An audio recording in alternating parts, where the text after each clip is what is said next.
Assalamualaikum warahmatullahi wabarakatuh, saudara-saudaraku seiman dan seakidah. Ketika ada kritikan pada Presiden Prabowo tentang kabinetnya yang dibilang terlalu gemuk, sehingga itu menghabiskan banyak biaya nasional seluruh kementerian-kementeriannya itu. Dan kemudian ini ditanggapi dengan mengatakan endasmu. Dan belakangan ini ketika kemudian ada lagi ribut-ribut penolakan terhadap RUU, TNI, dan masalah-masalah lain, Presiden Prabowo justru mengatakan, biarlah anjing menggonggong, kita jalan terus. Apa yang kita tangkap dari sini? Tentunya kita akan sepakat bahwa yang terlihat di sini adalah ini adalah pemerintahan atau penguasa yang alergi dengan kritik, tidak mau mendengar masukan-masukan yang diberikan dari berbagai pihak atau kita bilang dari rakyatnya.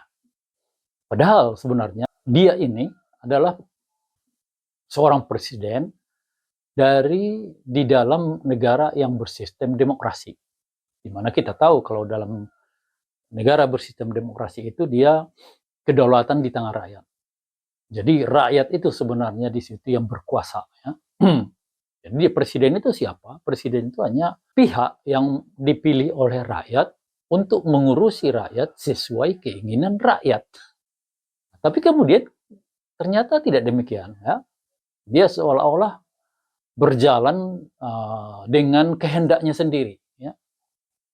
Tidak peduli, cuek dengan masukan-masukan atau pandangan-pandangan yang datangnya dari rakyat yang sebenarnya adalah majikannya atau penguasa sebenarnya di dalam negara demokrasi. Kalau kita melihat, ini sudah bisa masuk ke kategori ini adalah pemimpin atau penguasa yang memaksakan kehendaknya. Setuju? Penguasa yang demikian ini sudah disampaikan oleh Rasulullah di masa beliau masih hidup. Ini akan datang nanti sebagai penguasa bagi kaum muslim. Ya. Beliau menyebutnya ini dengan mulkan jabarian atau penguasa yang memaksakan kehendak. Walaupun dia tidak sampai bentuknya diktator, ya, tapi dia tidak mau lagi mendengar ya, dan jalan sendiri dengan kemauannya, itu sudah memaksakan kehendak. Dalam sebuah hadisnya Rasulullah sudah menyampaikan di situ fase-fase kepemimpinan yang akan dialami oleh kaum muslim sampai akhir zaman. Kategori kepemimpinan itu. Ini dia hadis dari yang diriwayatkan oleh Ahmad. Beliau berkata di situ, takunu nubuwatum fikum masyaallahu antakun. Ya. Ada ya bagi kalian masa kenabian dengan kehendak Allah. Itu ada ya. Dan ini kita sudah tahu ya. Yang pertama pemimpin bagi kaum muslim itu adalah Nabi sendiri, Rasulullah. Ini mungkin kita oke lah. Rasulullah mengatakan itu ya, memang dia masih hidup waktu itu, ya dia jadi pemimpin, bolehlah. Tapi berikutnya yang beliau sampaikan itu adalah bentuk-bentuk kepemimpinan setelah beliau sudah wafat. Ya. Kemudian disebutkan ini, Tsumma yarfa'uha ijazah yarfa'aha. Ya. Kemudian itu akan ketika Allah itu berkehendak, Allah akan mengangkatnya atau mengakhirinya kepemimpinan kenabian tadi. Baru kemudian berikutnya apa? Di situ di hadis itu menyebutkan summa takunu khilafah ala minhajin nubuwah. Maka sesudah itu akan ada kepemimpinan yang disebut khilafah. Ya, bentuk apa? Kepemimpinan yang disebut khilafah ala minhajin nubuwah yang mengikuti metode-metode Rasulullah sebelumnya ya di masa kepemimpinan beliau.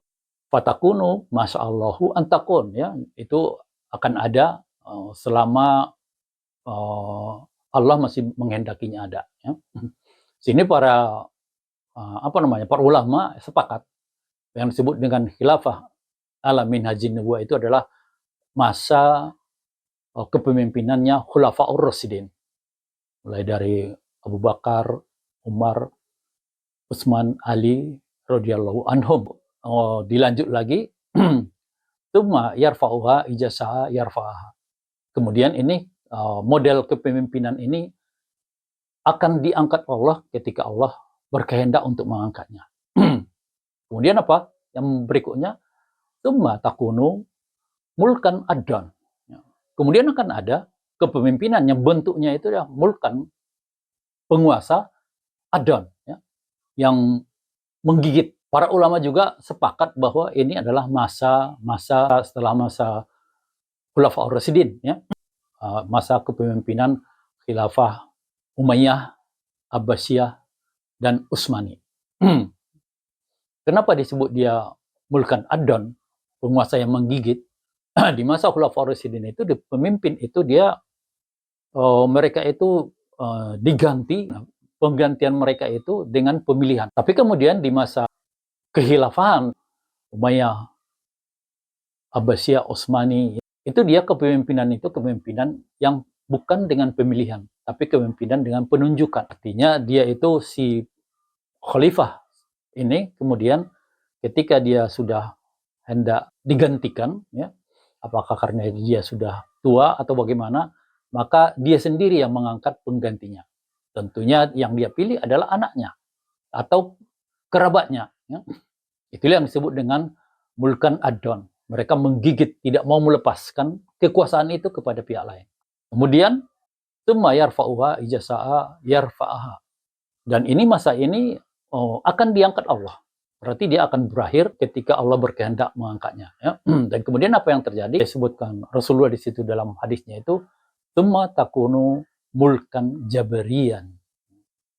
Nanti penggantinya itu adalah penguasa-penguasa yang jabarian, yang memaksakan kehendak. Para ulama juga sepakat. Inilah masa setelah Khilafah Utsmani di tahun 1924 runtuh sampai saat ini. Di mana di kalangan di negeri-negeri kaum muslim, penguasa-penguasa mereka itu semuanya penguasa yang memaksakan kehendak. Bisa dia memaksakan kehendak seperti yang tadi, kehendak-kehendaknya, bisa dia memaksakan kehendak. Yang dimaksud di situ adalah dia tidak mau lagi berhukum dengan hukum Allah. Dia memaksakan kehendaknya dengan berhukum kepada hukum buatan mereka sendiri, buatan manusia. Ini yang terjadi sampai detik ini. Ya.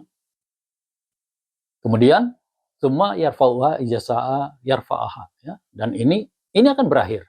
Allah mengatakan ini akan berakhir. Jika Allah berkehendak, nanti akan diangkatnya.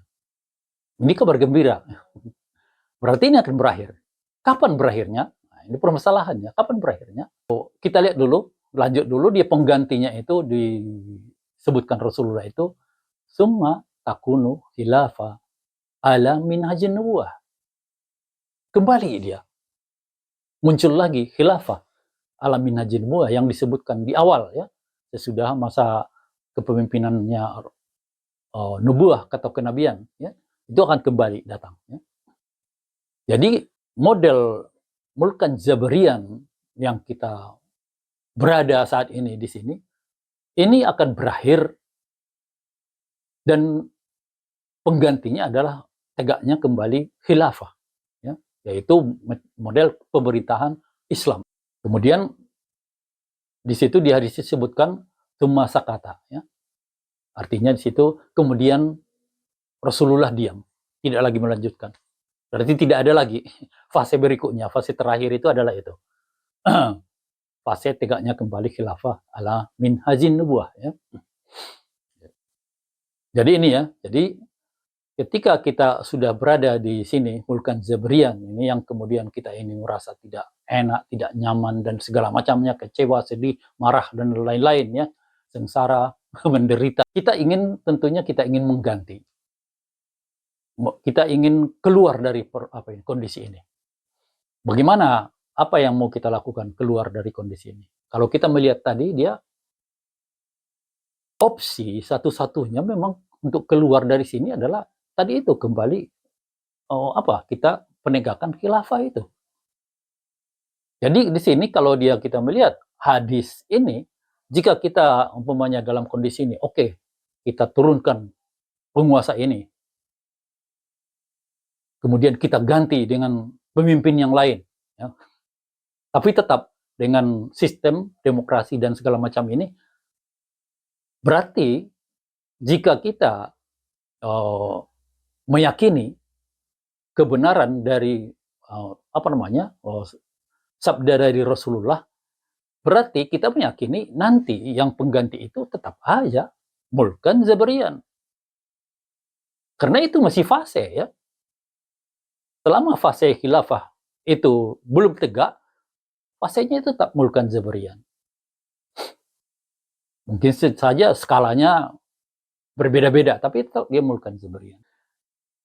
Jadi kalau kita melihat di sini, ya sebenarnya opsi yang diberikan Rasulullah kepada kita untuk keluar dari sini adalah tadi itu. Kembali menegakkan khilafah ala minhajin nubuwah, yaitu pemerintahan Islam. Ya. Selama kita tidak ke sana, kita tetap mengikuti prosedur ini, kita robah ini, ya, tetap akan keluar. Penguasanya itu tetap mulkan Zabrian. Karena kalau muncul penguasa yang bagus, berarti Rasulullah itu berdusta. Dan itu tidak mungkin. Beliau berdusta. Ya. Berpikirlah dengan cerdas. Assalamualaikum warahmatullahi wabarakatuh.